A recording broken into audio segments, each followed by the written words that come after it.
আবির্ভূত হয়ে যে খেলা কোনোদিন খেললো না আজকে করিতে আরম্ভ করবে,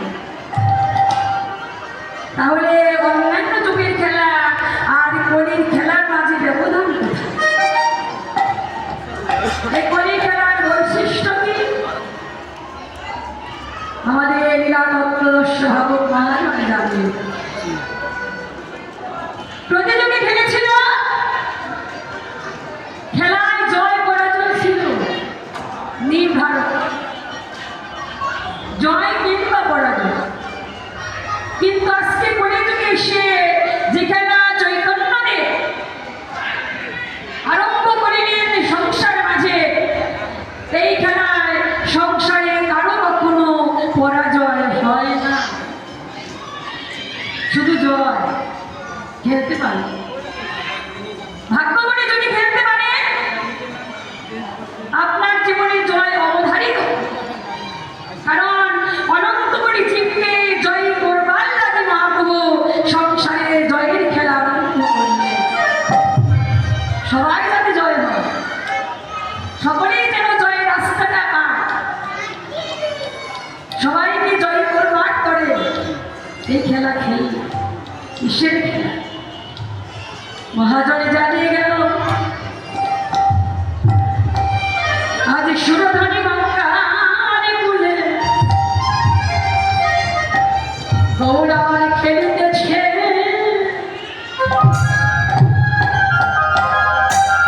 এই হরিনামে খেলা।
তাদেরই তো জয় হয়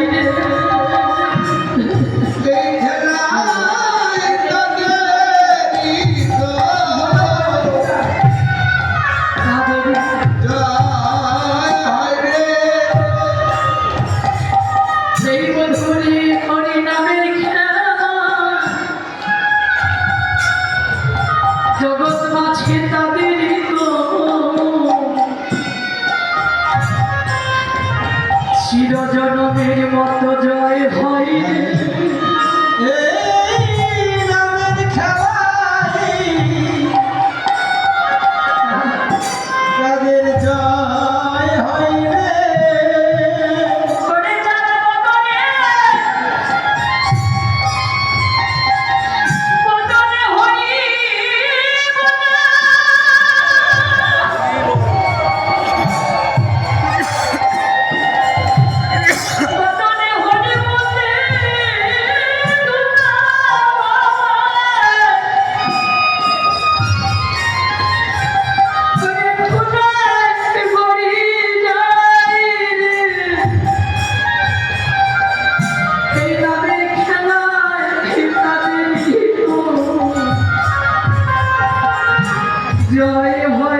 মধুর নামের খেলা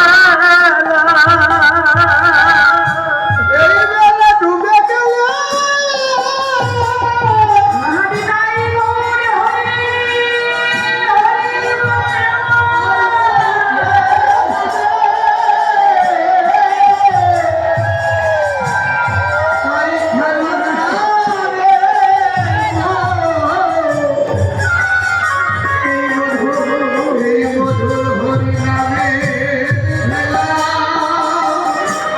জগতে নামের খেলা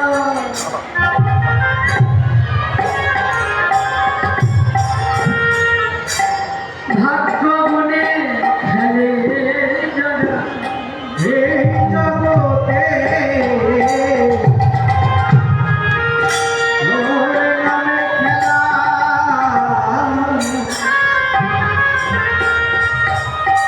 আপনে খেলে যারা আমার গরু দৌড় দিবানিসি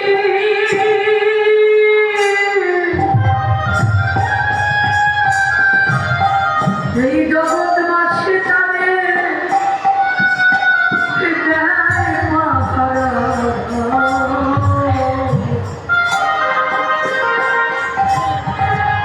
একবার ভাগ্য বলে নামের খেলা জগতে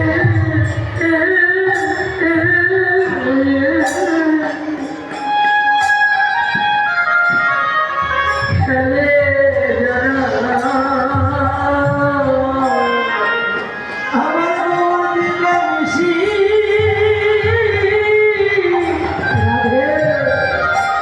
তার নেই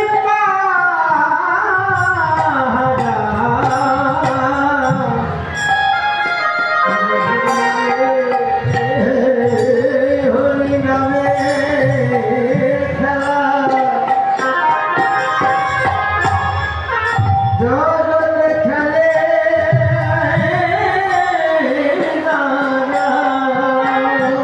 এই জগৎ মাঝে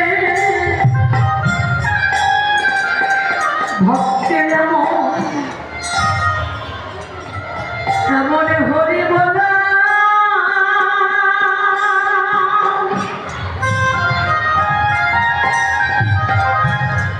ভক্তের এমন হরি বলা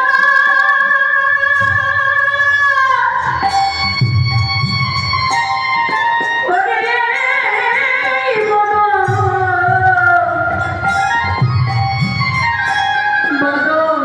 বদর দেখে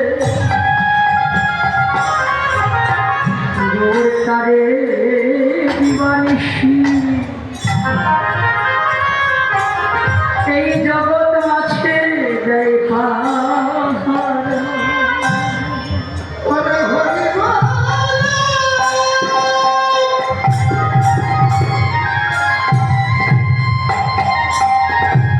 ওরে হরি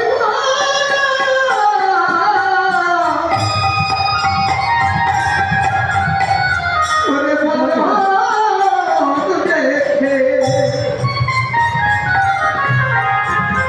আমার গুরুদারে দিবানিছি জয় পা জয় পাহারা এই জগতে হরি মনা বদ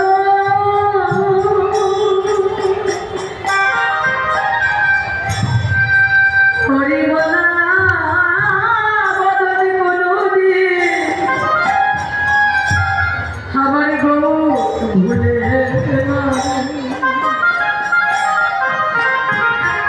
তারে যে হরি মিষ্টি জগৎ আছে আমার গৌর দেয় না ওরে হরি বলা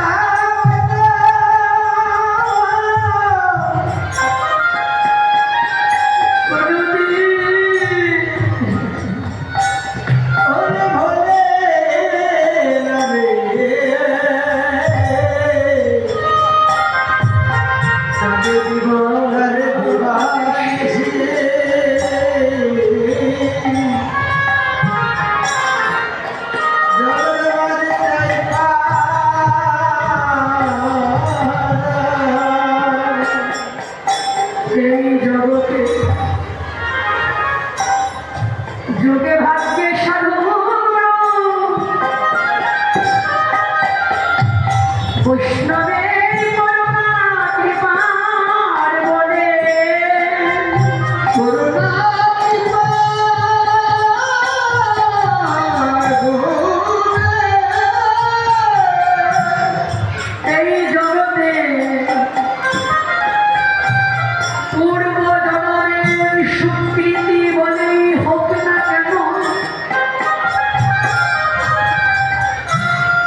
খেলা খেলে প্রেমানন্দে ভাসে, তবে এটা তো বড় বড় সৌভাগ্যের বিষয়।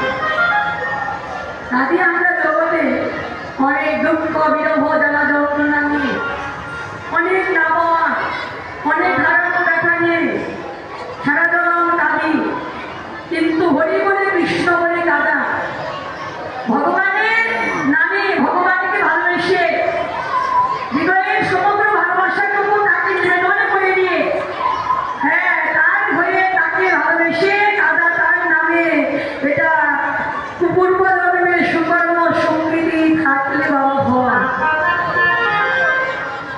এটা শ্রী চৈতন্য চরিতামৃত প্রমাণ দান করে গেল। পূর্ব জন্মে থাকে যদি জীবনে কারো বীজের অঙ্কুর, ইহ জন্মে কৃষ্ণ নাম তার কাছে লাগিয়ে মধুর। পূর্বে জানে বীজের অঙ্কুর আছে, কারণ হরি বলে কৃষ্ণ বলে প্রেমানন্দে কাঁদা ভাষা, এটা তো অভ্যাসের প্রয়োজন। অভ্যাস না থাকলে হয় না। যেমন জগতে বাস্তবিক প্রমাণ, কোনো কর্মে যদি কারো অভ্যাস না থাকে, আপনি একটা কর্ম জীবনে কখনো করেন না, ওই কাজে আপনি অভ্যস্ত নন, কাজ আপনার জানাই নেই, হঠাৎ করে কি সেই কাজটা করতে পারবেন? সম্ভব নয়, কারণ কাজ জানা নেই, কাজে অভ্যাস নেই। যে কোনো কর্ম সংসারে করতে চাইলে অভ্যাসের প্রয়োজন। যাদের অভ্যাস আছে অনায়াসে করতে পারে। তাহলে হরি বলে কৃষ্ণ বলে কাঁদা প্রেমানন্দে ভাষা, এটাও জীবের জীবনে অভ্যাসের প্রয়োজন। যারা ভক্ত সঙ্গে কেঁদেছিল ভেসেছিল প্রেমানন্দে, ইহজন্মে তারাই পারে, তাদেরই ভাগ্যে হয়। হ্যাঁ, তারা সাধুগুরু বৈষ্ণবের বাজারে এসে সাধুগুরু বৈষ্ণবের সত্য ধরে নিরন্তর হরি বলে কৃষ্ণ বলে প্রেমানন্দে ভাসে।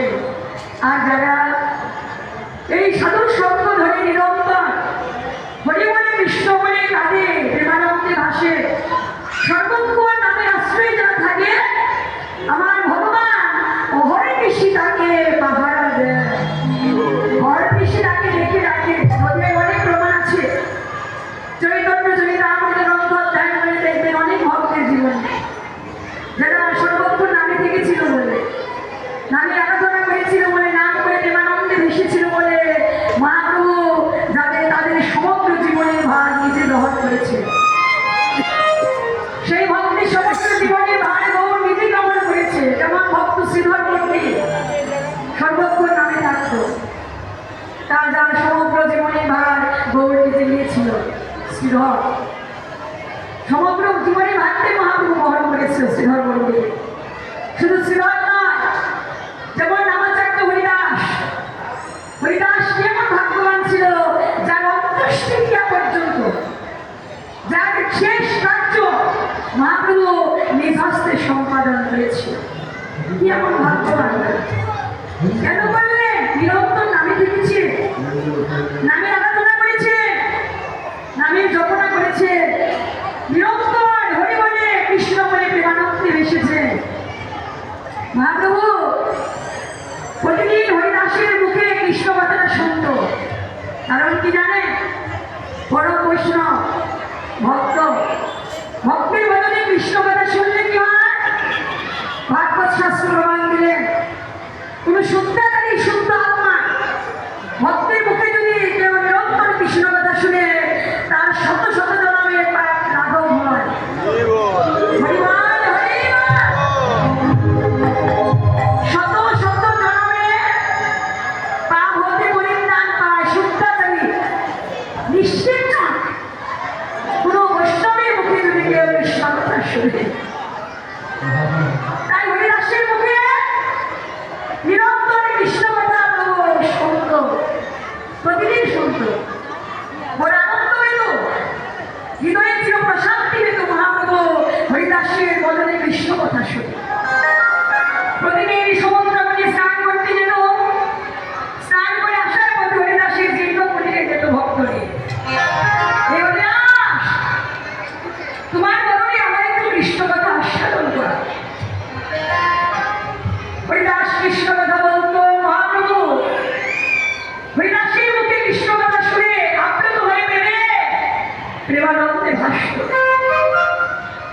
মহাপ্রভু তখন একদিন সমুদ্র বলে স্নান সেই হরিদাসের জীর্ণ কুটিরে গেল কৃষ্ণ কথা শুনতে।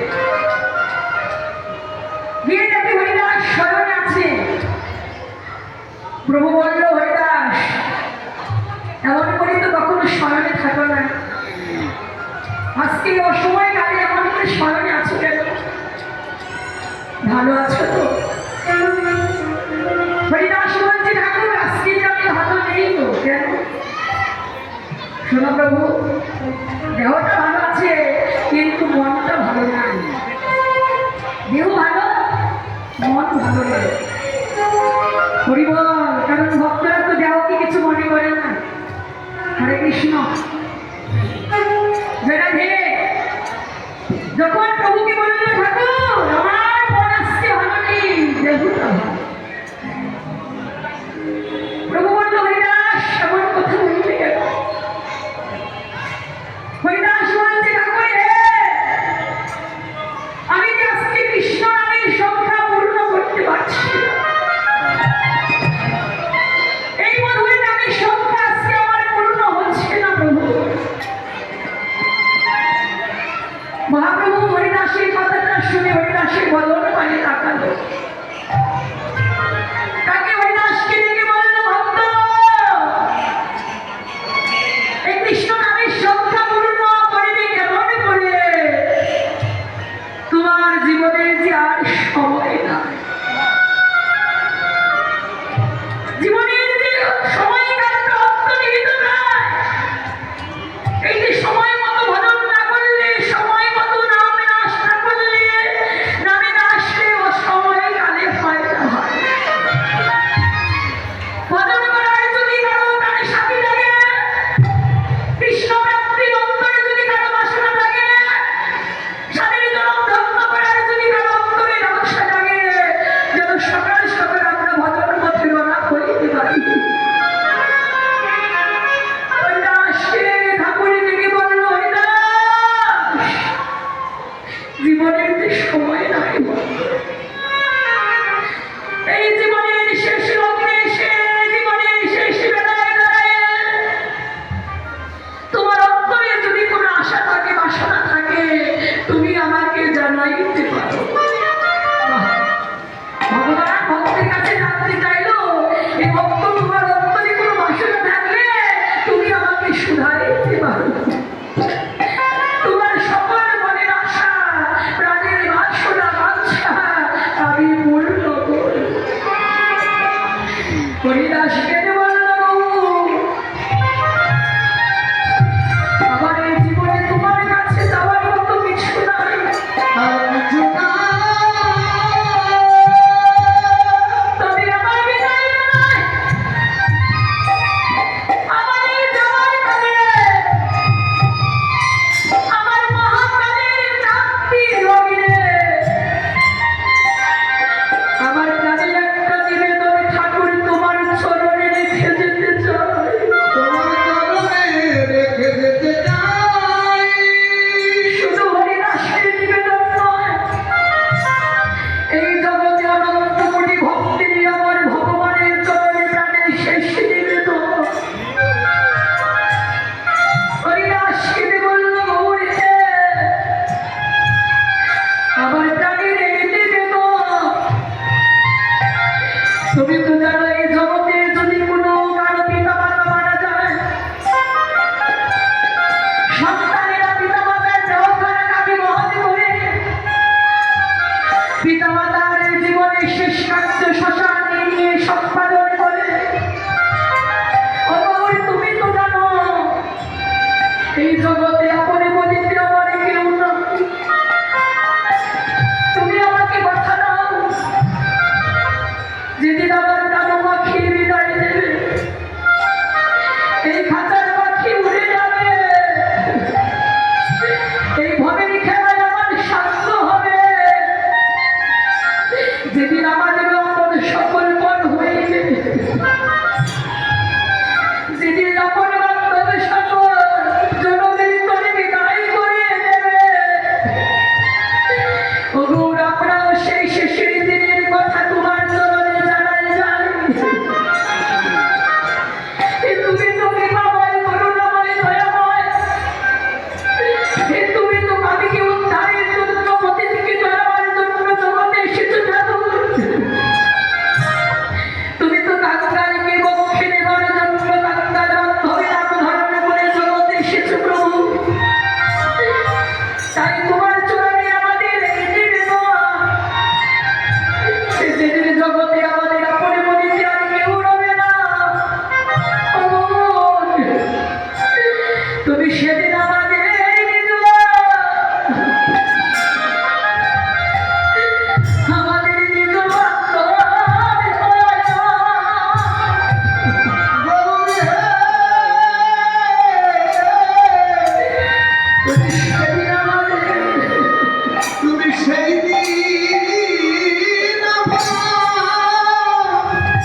সেদিন আমাদের কথা জানো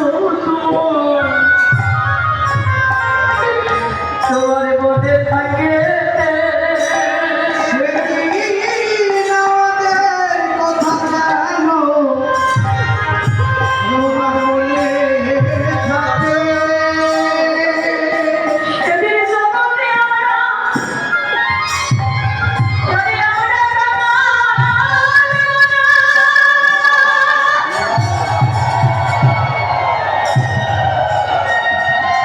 এই জগৎ লোকে আমরা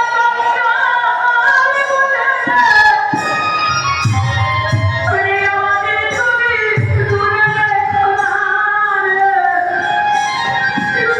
সেদিন আমাদের কথা জানো তোমার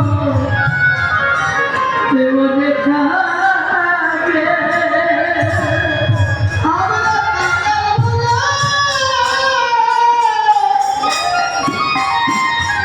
আমাদের ফেলে দিও না।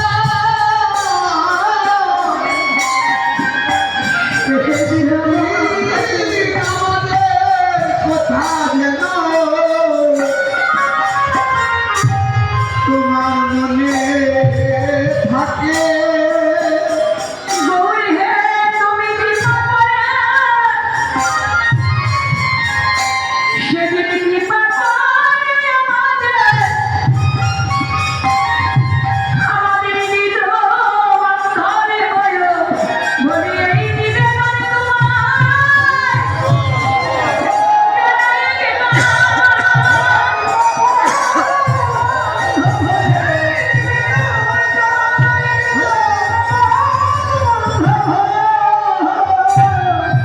সেই দিন আমাদের কথা জানো তোমার মনে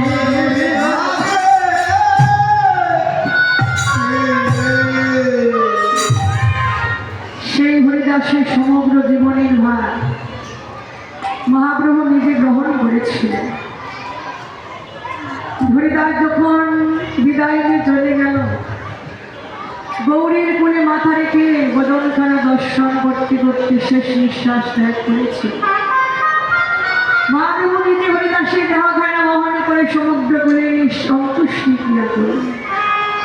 সংসারী দাদা